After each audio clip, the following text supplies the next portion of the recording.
Salve amigos do canal Bica Galo, estamos começando mais um Memórias Alvinegras e como sempre eu ando muito bem acompanhado aqui com a figurinha aqui de sempre do canal Bica Galo, o grande Thiago Martins. Bom dia, meu amigo. Bom dia, Berline, bom dia, Giscar, bom dia, seguidores do canal Bica Galo, mais um Memórias Alvinegras, né? Falaremos hoje de mais um grande jogo na história do Galo aí. Bem-vindas aí as Memórias Alvinegras. Vamos relembrar grandes jogos do Galo, né? Exatamente. Hoje nós vamos falar de Atlético 3, Fluminense 2, 2012. E com a gente aqui, senhor Omar, o grande Giscard. Bom dia, meu querido. Bom dia, Berline. Bom dia, Thiago. Bom dia àqueles que acompanham o nosso canal, que acompanham o Memórias Alvinegras, esse quadro que tem se tornado um sucesso aí. E rememorar, né, mais uma gigante vitória do Atlético num jogo épico. Show demais. Tiagão, conta pra nós aí, nós vamos falar de Atlético 3, Fluminense 2, em 2012. O que você pode contar desse campeonato aí de 2012 pra gente vamos dizer, da pré-Libertadores? Foi um campeonato de pontos corridos, né? 20 participantes, né? As equipes Corinthians de São Paulo, Figueirense de Santa Catarina, Santos, São Paulo, Internacional do Rio Grande do Sul, Portuguesa de São Paulo, Atlético Goianiense, Dragão, Goiano, né? Náutico de Pernambuco, Flamengo, Botafogo, ambos do Rio, Bahia, Ponte Preta, São Paulo, Grêmio do Rio Grande do Sul, o Galo, né? Claro, de Minas, Fluminense do Rio de Janeiro, Curitiba de Curitiba, São Paulo de São Paulo, Palmeiras do estado de São Paulo, Cruzeiro de Minas, né? Na época ele disputava esse tipo de competição, Sport do Recife, lá de Pernambuco, e o Vasco, né, da Gama, do Rio de Janeiro. Então, 20 equipes, Giscar, Berlim, seguidores do canal, os números, né? 20 equipes, 380 partidas, 940 gols. Então, uma média de 2,47 gols por partida, né? E a média do público foi 12.938 pagantes, né? Em cada jogo. O melhor ataque foi o Galo, 64 gols, Fluminense, 61 e Botafogo, 60 gols. O artilheiro da competição foi o Fred, do Fluminense, com 20 gols, seguido pelo Luiz Fabiano, do São Paulo, com 17 gols. Depois vieram a Luísa, do Figueirense, Barcos, do Palmeiras, Bruno Mineiro, da Portuguesa, Neymar dos Santos, com 14, depois Chiesa, do Náutico, e Wagner Love, do Flamengo, com 13 gols. Né? A curiosidade, a contratação mais bombástica do ano foi o Sirdorf, de acordo com a revista que eu estou lendo, mas a contratação mais bombástica não foi o Sirdorf, falaremos isso ao longo do Memórias Alvinegras, né? E o técnico Abel Braga já havia sido campeão mundial da Libertadores com o Inter, mas jamais tinha ganho o brasileiro. E ele ganhou com o Fluminense, né? Então, só para terminar, o primeiro colocado foi o Fluminense, 77 pontos, 38 jogos, 22 vitórias, 11 empates, 5 derrotas. Fez 61 gols, sofreu 33. Saldo de gols, 28 gols. E o segundo, o Galo, né? 72 pontos, 38 jogos, 20 vitórias, 12 empates, 6 derrotas. Uma derrota menos que o Fluminense. 64 gols marcados, 37 gols sofridos. Então, saldo de gol, 27. Foi uma diferença de 5 pontos, em cima muito de 2 vitórias do Fluminense a mais que o Galo, né? Em seguida, Grêmio, São Paulo, Vasco, Corinthians, Botafogo e Santos. Eis, então, o raio-x dessa competição em 2012, amigos. Um super raio-x. O seu Omar que gosta de número, né, seu Omar? Em 2012 que ele falou, o Atlético fez 72 pontos. Me corrija se eu estiver errado. Ano passado o campeão teve 71. Correto? Exatamente. Campanha de campeão do Atlético, que normalmente os campeões têm tido uma pontuação abaixo dessa, né? Campanha de campeão e, como a gente brinca, né? Normalmente o Atlético, até para ser campeão, tem que fazer uma campanha bem superior, como deve acontecer esse ano. Uma coisa interessante de tudo isso que o Thiago disse é lembrar que o Atlético foi vice-campeão brasileiro exatamente por conta de, né, por 5 pontos a menos, brigou ali o tempo todo com o Fluminense, perdeu um pouco de fôlego, sobretudo no segundo turno, em jogos fora de casa, teve algumas alguns tropeços em casa, com alguns empates, como contra o Vasco, contra o Atlético Goianiense, mas, embora esses tropeços, o Atlético teve ainda que brigar por uma vaga direta na Libertadores na última rodada, né, que foi o clássico contra o Cruzeiro. Para o terceiro, contra... né? Isso, né, e senão o Atlético cairia para o terceiro e o Grêmio iria para a Libertadores direto. Nessa época só iriam diretamente para a Libertadores o primeiro e o segundo. O terceiro e o quarto iam para uma pré. E o Atlético queria fugir dessa pré, né? Já tinha a vaga segurada para a Libertadores, mas queria fugir da pré. Então era necessário vencer o Cruzeiro. E também isso é história para um outro Memórias Alvinegras para contar também sobre esse clássico, que foi eletrizante, né? A última rodada, o Atlético precisando vencer também. Show de bola demais. O Thiagão, o senhor Omar falou da caída que o Atlético deu. Para trazer a memória do Atlético no Brasileiro 2012, muito se deu com aquela confusão que teve com o Danilinho, né? O Hever, o Danilinho saiu do time. Qual que você acha que foi a virada de chave aí que o Atlético parou com essa busca do título em 2012? Com certeza, foi a saída do Danilinho, né? O Danilinho fazia o lado direito do time do Galo, era um jogador essencial, um jogador de velocidade. A gente vai exibir o jogo daqui a pouco, vai ver que o Galo jogou muito pelo lado esquerdo, o lado direito, quem estava substituindo o Danilinho depois foi o Guilherme, né? E o Galo não tinha um substituto à altura, né? Faltou elenco, né? Coisa que não está acontecendo esse ano aí de 2021. Então a saída do Danilinho não teve nenhum jogador com as mesmas características, e o Cuca não conseguiu mudar o esquema. O Cuca refém do esquema no 4-3-3, não conseguiu colocar algum jogador para preencher, né? Agora ele tá, você vê que ele é preocupado com isso, né? De colocar meias para fazer os lados, né? E ele tentou o Guilherme e não obteve sucesso. Então a saída do Danilinho foi algo, foi um choque, né? E para o Galo.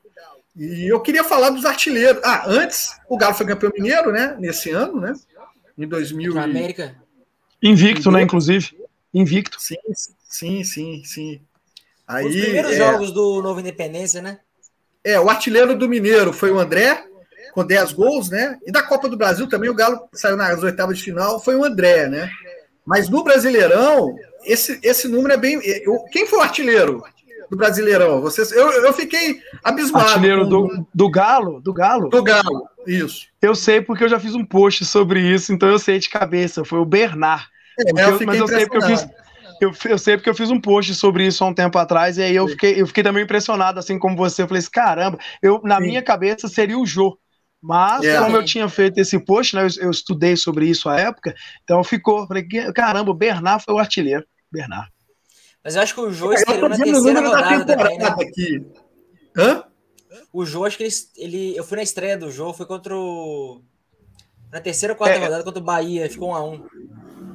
Aqui, né? Porque eu acho que ele estreou. Não, tá certo, é isso mesmo, foi aqui contra o Bahia, verdade. Eu tô vendo os números, o artilheiro da temporada, né? 2012 foi Bernard com 15 gols, seguido do André com 14 e Jô com 10. Eu tô o Scar já falou que no brasileiro o Bernard foi artilheiro também, né? No brasileiro, com certeza. Eu lembro que eu fiz uma pesquisa sobre isso há um tempo. Aí tá fresco também na memória ainda. Ele foi da temporada e do brasileiro. Muito interessante. É um jogador. E ele vai participar, né? Um jogador bastante importante, né? Para o Galo, né? E eu acho que ele vai voltar aí para a inauguração da Arena MRV, pelo visto aí, viu? Esperamos que sim. Então a gente já falou do jogo lá. Grande Richard, vamos para a ficha técnica? Bora lá. O Thiago estava falando sobre isso, né? Interessante que a gente discutia muito à época sobre essa questão da função Danilinho, né? A famosa função Danilinho, depois que o Danilinho saiu do time, que até tentou o Escudeiro, né? E que não obteve êxito, como bem diz o Thiago, nesse jogo em especial o Guilherme, que atuou por ali, mas não era muito a dele também, né? Ele estava ali tentando quebrar um galho, tentando ajudar o Cuca, mas não era muito a função dele, não é muita característica do Guilherme. O Escudeiro jogava mais pela meia esquerda, né, também? Exatamente. Show de bola. Esse time é time que a gente sabe a escalação, assim, na ponta da língua, né? Qual é a diferença aí com aquelas duas, na verdade, 3 números, né, diferentes, que é o Vitor com 83, o Ronaldinho Gaúcho com 49, o Hever com a 5, né? O Hever com a 5 jogou.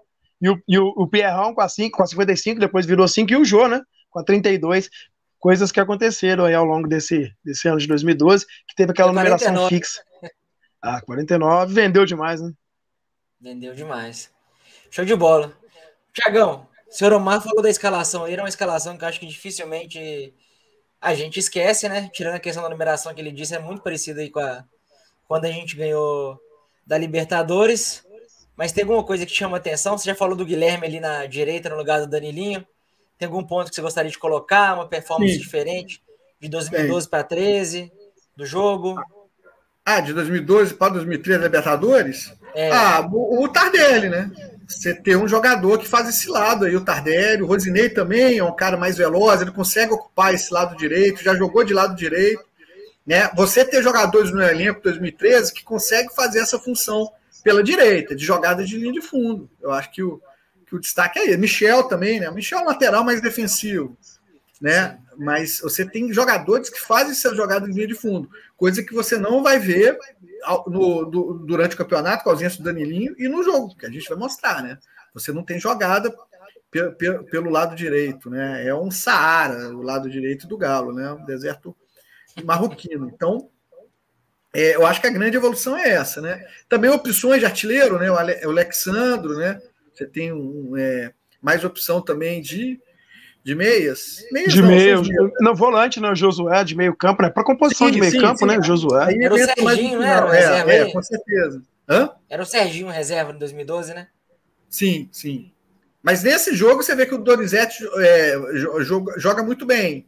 É muito legal, não é engraçado não, é gratificante a gente fazer o Memórias Alvinegras, e tem jogadores que a gente não lembra que jogou tanto esse jogo, né? A gente viu falando do Galo, né? Contra o Cruzeiro lá em 99, que a gente colocou, né? Paulo Roberto, que jogou muito contra o Corinthians no primeiro Memórias Alvinegras em 94, e o Leandro Donizete, né? É um cara que jogou muito, mas pelo lado esquerdo também. Esse que é o grande problema, né? O Marcos Rocha é um jogador que não apoia, o Pierre. Então você tinha uma lacuna no lado direito, né? Era tudo em cima do Danilinho. E é engraçado você falar isso, como em 2013 a coisa mudou, porque, né, como você bem pontuou, você já tinha mais opções de ataque, né, opções ofensivas pela direita, e o Marcos Rocha passa a ser muito crucificado exatamente por essa coisa de se tornar um lateral de apoio, né, e de tomar muita bola nas costas, que aí é um outro, a gente pode discutir mais à frente, uma outra situação que tem relação mais com o sistema de jogo, mas enfim, ele passa a ser muito mais criticado pelo aspecto ofensivo dele, que era muito enfático, mas pela dificuldade defensiva. E exatamente como você pontuou, em 2012 já era o oposto. Ele tinha mais uma consistência defensiva e ele tinha dificuldade para ir ao ataque porque não tinha com quem dialogar pelo setor. Sim. A gente pode fazer um paralelo com... lá, né? A gente pode fazer um paralelo com esse ano em relação ao Keno. O Keno é um jogador que ele jogou bem o jogo passado, mas o Cuca está insistindo nele pelo lado esquerdo, que vê que não tem jogadores que ele errando, é melhor ele pelo lado esquerdo. E tem um cara aí na escalação que podia ter insistido mais, mesmo errando, mesmo tropeçando na bola. Agora a gente pode falar, né? O campeonato acabou, que é o Neto Berola, né? O Neto Berola era um cara que podia fazer o que o Danilinho estava fazendo. Aí tem que dar titularidade para ele, é óbvio que ele vai tropeçar, né? Ou a última decisão vai ser equivocada, né? Mas a gente está vivendo isso com o nosso ponto esquerdo e a gente tem paciência, né? Sim. Eu acho que a paciência também, destacada nos Memórias Alvinegras, tem antes de 2013 e depois de 2013.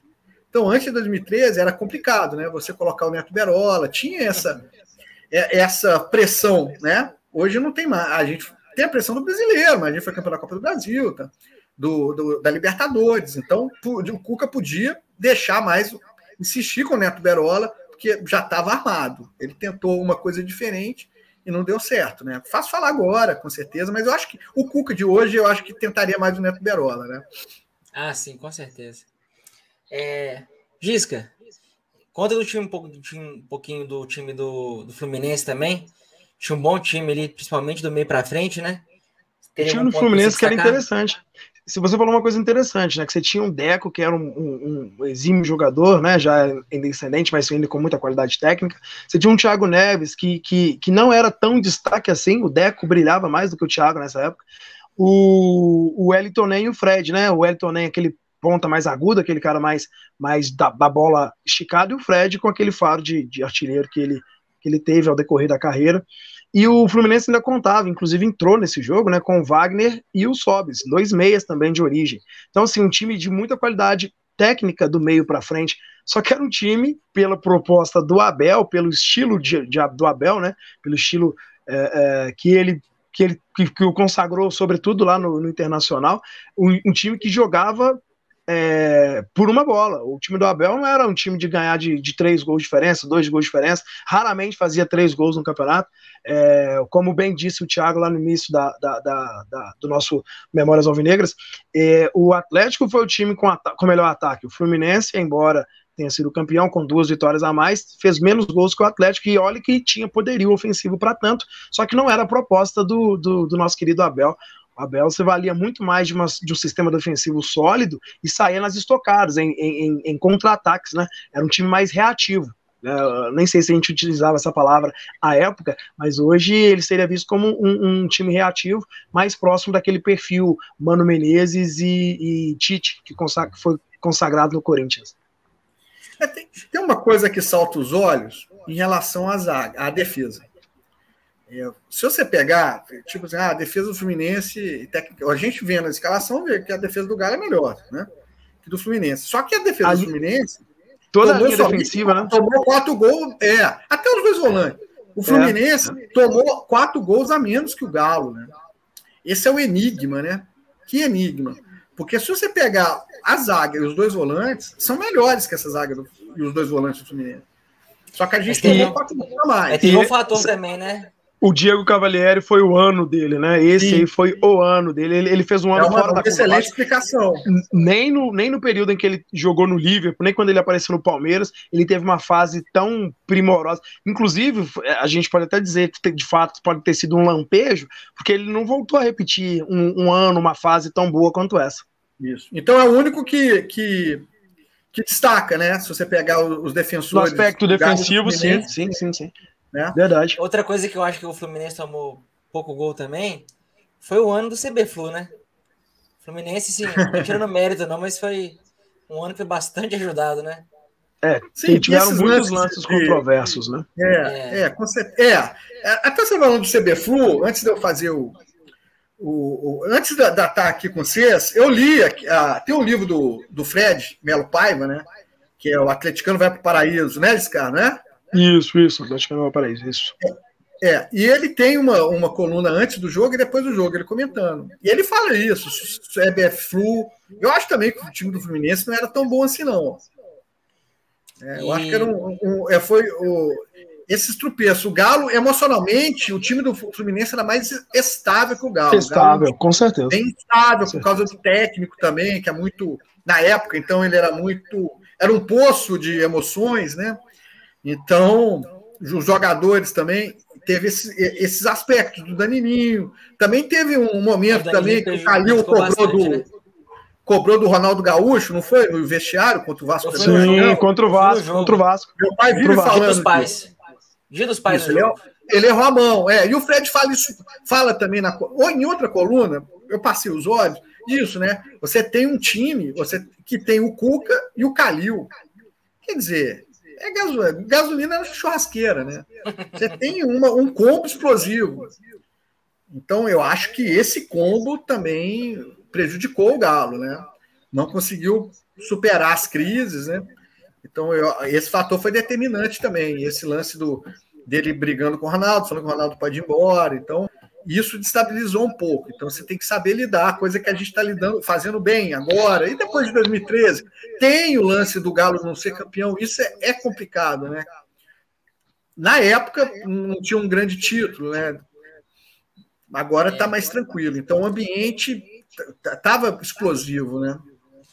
Um ponto que eu coloco também, foi o único ano que, para mim, o cara foi um destaque da comissão de frente Fluminense, foi o único ano que ele jogou bola, foi o Wellington Ney.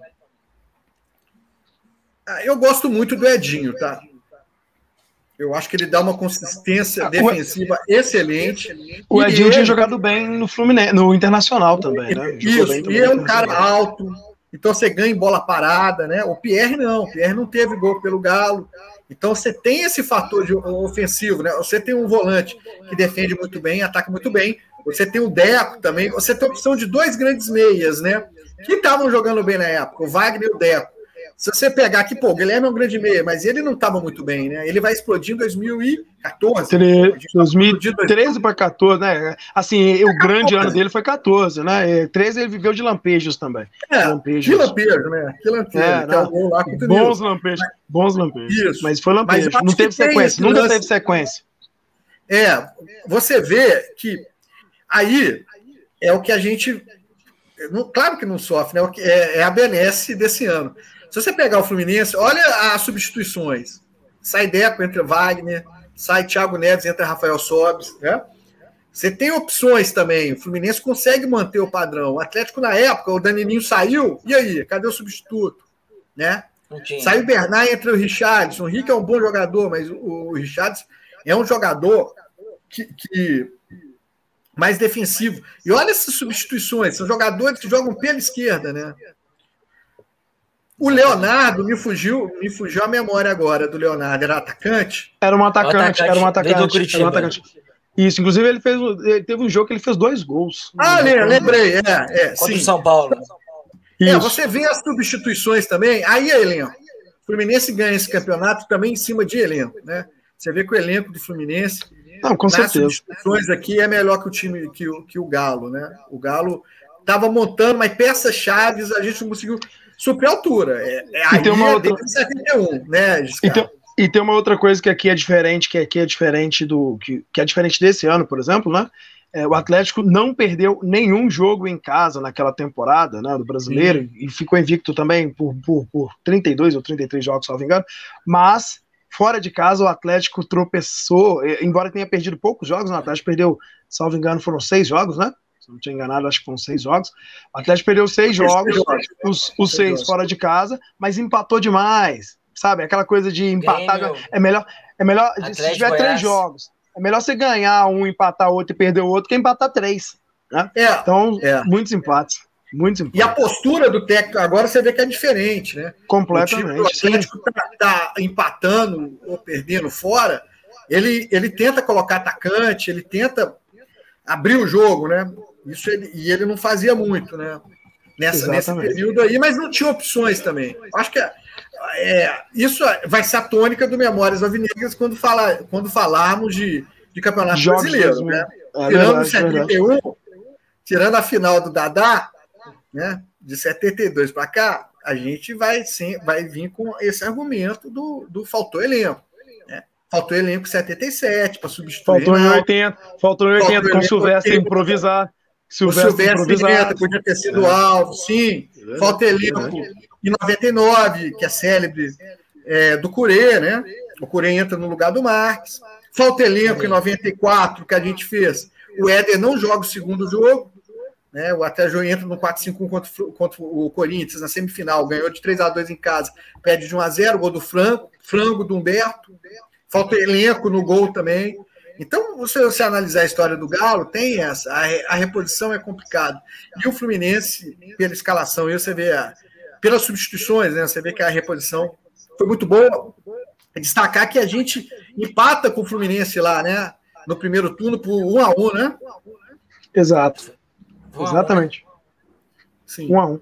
Ou 0-0, alguma coisa assim. 1-1, E não, aí... foi 0-0. Foi 0-0. 0-0. É porque teve um gol, acho que depois deram o que impediu, 0-0. E o Fluminense, ele não ganha dos times abaixo dele, os 4 primeiros, os 3 bem posicionados na tabela antes do Fluminense, né? Ele ganha desses times pequenos. A partir de 2012 vem esse argumento também, né? Na mente alvinegra, de que o Atlético deixa perder pontos para os times pequenos. Antigamente era pior. Ele era eliminado nas semifinais. Foi eliminado pelo Curitiba, foi eliminado pelo Goiás, Criciúma e por aí vai. Mas é Copa do Brasil. Não, Copa do Brasil, sim. Só para consolidar. Só para consolidar aquilo que eu disse sobre a questão do aspecto do estilo de jogo que se consolidou com o Abel, né, que era mais reativo, mais defensivo, com mais solidez defensiva e um ataque um pouco mais rápido, um ataque mais dinâmico. Nesse jogo ao qual você se referiu, Thiago, no Engenhão, 0-0, o treinador era o Muricy Ramalho, que é da mesma escola, né, tem a mesma teoria, a mesma ideia de jogo, né, de jogar segurando e tentar uma bola, tentar um gol, tentar um lance esporádico. Você falou uma coisa bem interessante também, que a gente pode acrescentar em termos da defesa do Fluminense. Além do Cavalieri, que jogou muito, você tem também essa mentalidade defensiva, né? Isso é muito importante, porque conhecimento fica, né? Eu acho que o time do Galo tem muito, às vezes, o time hoje do São Paulo ali, em termos de ofensividade. Sim, então, sim. essa memória, às vezes, né, como o nosso quadro chama Memórias Alvinegras, né? Essa memória tricolor, nesse caso, é muito interessante. No sistema defensivo, você tem um especialista de defesa. E depois que a gente vai ganhar o Campeonato Brasileiro esse ano, eu queria ver um especialista de defesa no Galo, assim. Uma vez... Eu também queria. Eu queria ver um time pragmático. Eu queria ver um time pragmático. Pelo menos um jogo, ver um time, um especialista em defesa. E um jogo apenas. Ó, eu também tenho esse sonho, tá? Eu também tenho esse sonho. Não sei quem seria, mas eu gostaria de ver. Até porque a gente tem essa coisa da narrativa, né, que se criou, principalmente de 2013 para cá, do bendito Galo doido. E eu gostaria de ver uma estrutura de jogo diferente. Mas enfim, vamos seguir organizada, né? Com jogadores mais físicos, na volância, né? Você tem uma defesa mais veloz. Esse time atual chega perto do sistema defensivo que eu penso. Falta mais, sem a bola, os volantes marcarem mais. Eu acho que os volantes atuais, esses dois marcavam muito. O Leandro Donizete e Pierre. Mas a gente vai perceber ao longo das imagens aí dos jogos que eles falham também nesse tipo de marcação, né? Foi um grande jogo, né? Foi o Atlético mete muita bola na trave, 3 bolas na trave no primeiro tempo. Né? Um gol no lado. Bora pro jogo então? Bom, vamos pro jogo. Eu tô ansioso, né? Descarta também tá ansioso. Vamos lá. Deixa eu pôr aqui.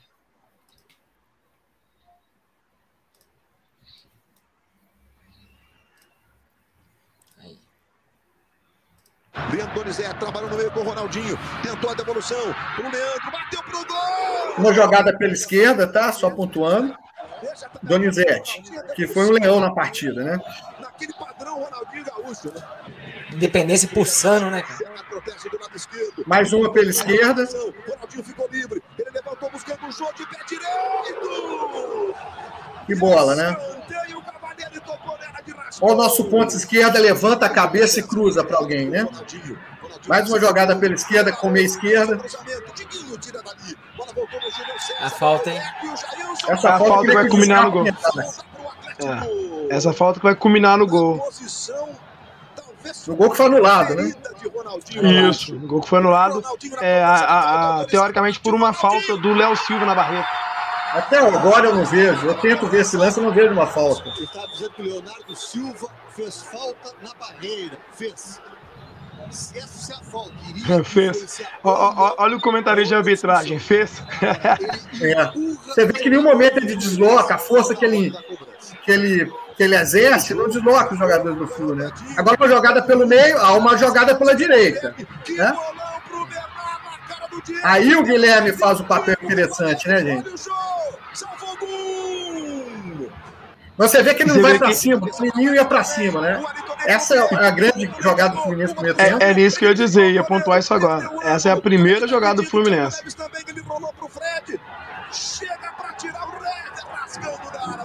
É a primeira mesmo, né? E que de fato nem se concluiu, né? Porque foi susto, mas não teve chute. Mais uma jogada pela esquerda, o Guilherme chega chutando pela direita. Pegou muito, né, cara? Ele começa a aparecer, né? O Guilherme, jogada pela direita. Mas a jogada do Galo mais pela esquerda. Né? Pela esquerda. Na verdade, assim, em termos de... esquerda finaliza muito bem. Em termos de volume, foi muito volume. O Atlético jogou com muita intensidade. Muito volume. Muito volume. Você tem um quebra-linha em 2012, mas ele também ele consegue passar bem, né? Ele chuta bem. uma bola na trave, né? Essa primeira na trave, né? E olha como o Bernard é ativo, né? Ele participa intensamente do jogo. Impressionante. Rolou pro Fred, dominou pro Wellington, nem bateu. Isso aí já tá no é segundo uma falha tempo, na né? meia-lua, né? Entrar por dentro, assim. E também tem um jogador que dá condição, né? Esse jogador dá condição pela direita aí. Se ele tivesse pouco adiantado, ia ser impedimento, né? Mas você vê que o Galo não acosta o Fred, né? Não vai atrás. Essa é a famosa marcação individual do Cuca, né? O Fred sai da área, né? E o marcador vai e leva o marcador. Mais uma na trave, segunda na trave, né? Do Donizete, essa. Donizete, jogou muito. Pra mim, uma das melhores partidas, melhor com a camisa do Galo, viu? Eu também acho. Concordo.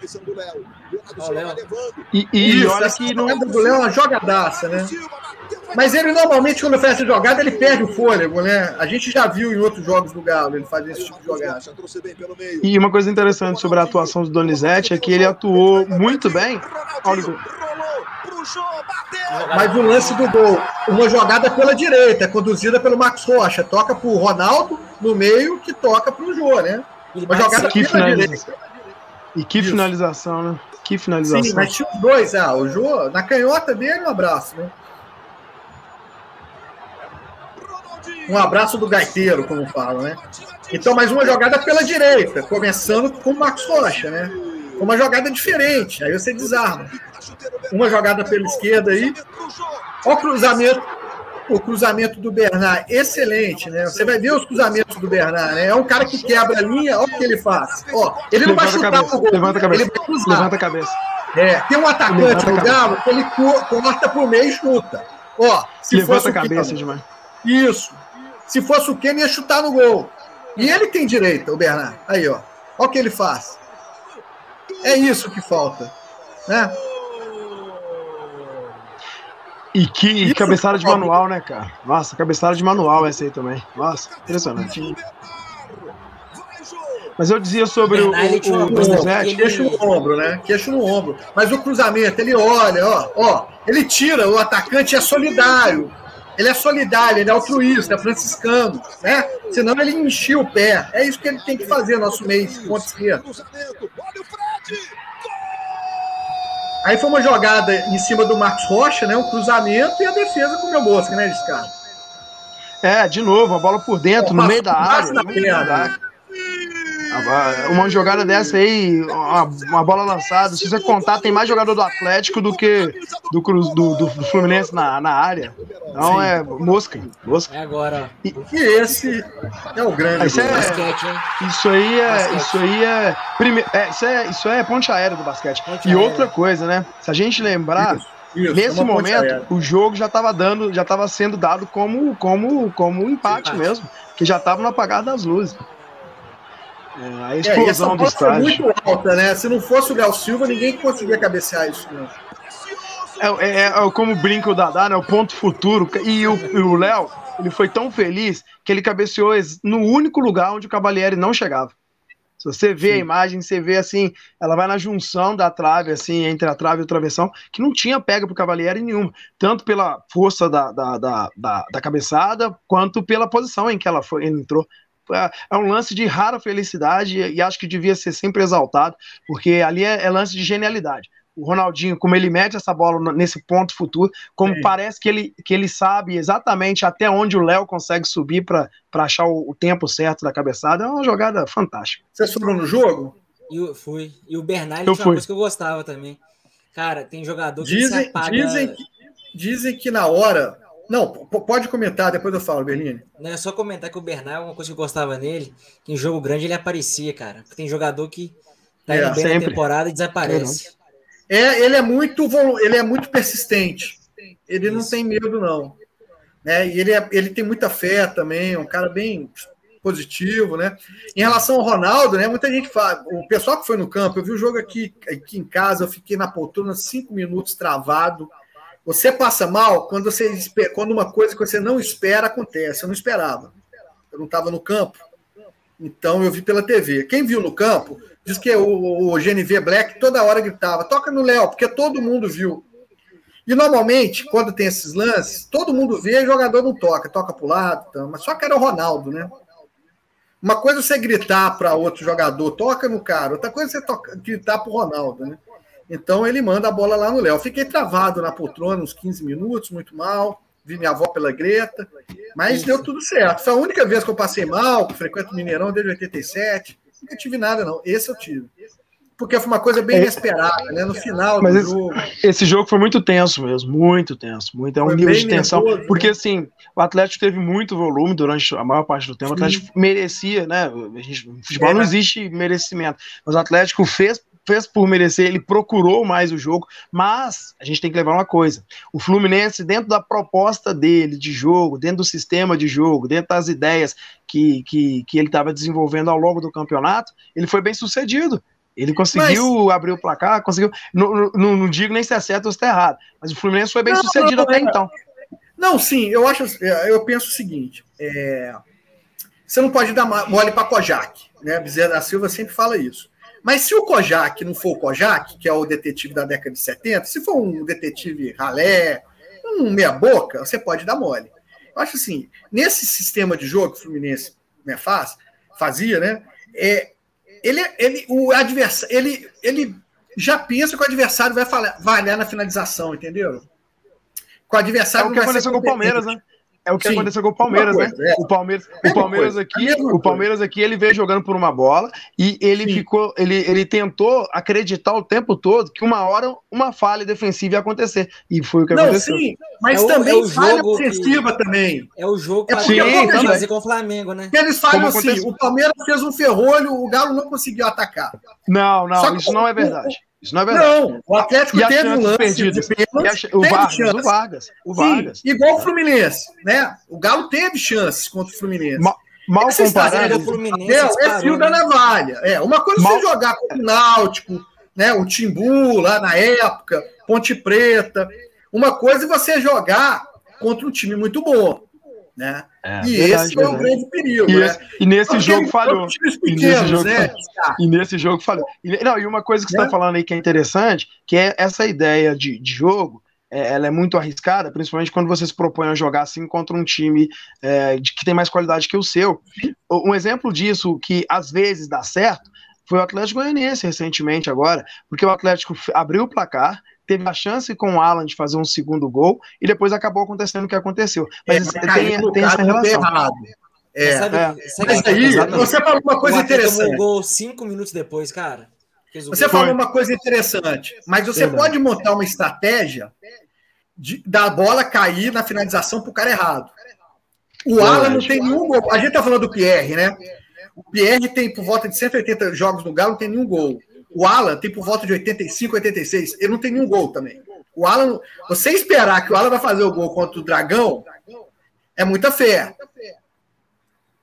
Né? E quanto mais de chute fora da área, é mais fácil ele fazer gol dentro da área de carrinho. Então, você arrumar uma estratégia para os jogadores, esses tipos de jogadores, finalizar, eu acho uma estratégia interessante. Mas é diferente do Flu, né, Giscar? Que armou a estratégia pro Fred, né, cara? Pro Fred, né? O Leão está de fora da área. Ele pode meter a bola na trave, ele não exime o goleador. Mas o Jô perder gol, né? Ele perdeu. Teve uma jogada do Bernard que o Jô perde. O Bernard perder gol, aí isso não. Aí eu discordo totalmente da. Você fazer um sistema para a bola cair no Leão para chutar, para o Pierre chutar, eu acho interessante. Né? Mas você vai contar com um cara que finaliza muito bem, que vai. É muito dar mole pro azar, né? Dá mole pro Kojak nesse sentido. Aí o Galo era Kojak. O Galo não era detetive ralé, o Galo era Kojak, meteu 3 bolas na trave. Tá? Mas foi um grande jogo, né? Foi um grande jogo. Foi. E você falou sobre a questão do Donizete, tem uma coisa interessante que eu queria pontuar, é que o Donizete fez, para mim, uma das melhores, se não a melhor partida dele no Atlético nesse jogo, mas sobre 2 aspectos, sobre aquilo que ele já era a função dele, do ponto de vista defensivo, de combate e tal, mas ele jogou muito ofensivamente. Se a gente pegar de novo os lances, né, pensando nos lances, você vê que o Atlético, o Donizete aparece muito na frente, legal demais. Foi uma grande partida Eu tava lá, cara, foi uma grande partida do Donizete, cara. Os destaques do jogo, né? O Leão jogou muito, o Bernard, né? O Jô, o Ronaldinho. O Léo foi decisivo, né? Porque o Léo não vai no ataque só nesse lance, né? Ele tem aquela jogada que ele vai conduzindo a bola, né? Uma coisa interessante, né? Ele que foi a arma ofensiva do lado direito, né? Exatamente. Ele que foi a arma ofensiva. Olha que coisa interessante. Era para ser o Guilherme, era para ser o Marcos Rocha, e ele preenche esse espaço. Isso é jogada do Cuca também. O Cuca, o time dele tenta encontrar os espaços, né? O lado direito estava oferecendo. E o Léo Silva percebeu isso e preencheu esse espaço. O Cuca é muito laissez-faire também, né? Ele deixa o jogador pensar, às vezes tem que dar um toque. Léo Silva, que é um jogador bem veterano, ele viu que dava para subir pela direita, né? Então a gente já está fechando, então a gente faz tipo um filme do Tarantino, né? Igual Pulp Fiction, a gente começa lá no restaurante e termina. Então, esse lance do lado direito, o problema do Danilinho, o Léo Silva resolve isso, né? Fazendo gol de cabeça pelo lado direito. Termino aqui com um roteiro de Tarantino, então. Legal. Show de bola, Thiagão. Senhor Omar, grande pessoa, grande atleticano, cara dos números aí também. Obrigado aí pela participação mais uma aqui no Memórias Alvinegras, que para mim foi um grande jogo, não veio o título, né? Mas foi um prenúncio aí da Libertadores. Meu amigão, brigadão, tá? Mais uma vez agradeço, Berlim. É sempre bom falar de Atlético, falar de grandes jogos da nossa gigante história, ressaltando que o que vale é aquilo que a gente constrói, e nós construímos pavimentamos o caminho para uma conquista épica que veio em 2013. 2012 a gente estava preparando o coração, como aconteceu com o Thiago, ele ficou travado lá. Tenho certeza que em 2013 o coração dele já estava mais fortificado, mais fortalecido para suportar toda aquela epopeia que viria. E para aqueles do coração fraco, ainda veio 2014 para provar que o atleticano tem que ter o coração firme. Então, mais uma vez, satisfação, você e o Thiago, bater papo aí sobre as memórias do nosso glorioso Clube Atlético Mineiro. Show de bola, Márcio. Thiagão, brigadão. Muito bom. Haja coração, isso aí, cara. E só pedir o pessoal, se inscreva no canal quem não for inscrito, deixe seu like, fortaleça nosso trabalho aqui no canal Bica Galo e do Memórias Alvinegras. Valeu? Um grande abraço a todos, nos vemos no próximo Memórias Alvinegras. Fomos!